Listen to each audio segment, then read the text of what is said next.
हिमगिरी पर्वतों की पावन गोद में झरनों की गूंज और झूमते वनों की छाव में एक स्वप्न जैसा राज्य बसा था, सुरगढ़। यह कोई साधारण भूमि नहीं थी, यह धरती पर अवतरित स्वर्ग था।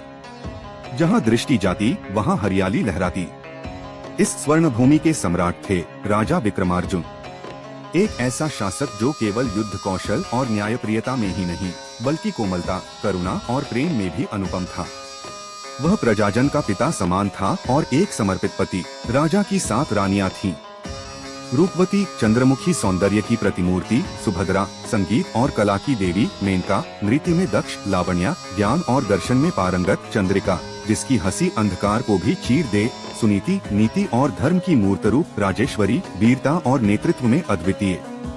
महल में प्रेम का मधुर वास था और राज्य में सौहार्द की गूंज।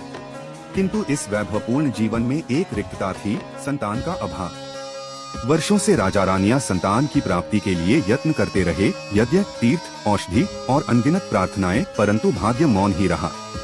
एक संध्या राजा महल के उद्यान में उदास मन से टहल रहा था। उसकी दृष्टि दूर हिमगिरी की चोटियों पर अटकी थी और हृदय में प्रश्न गूंज रहा था, क्या मेरे वंश की ज्योति यूं ही बुझ जाएगी?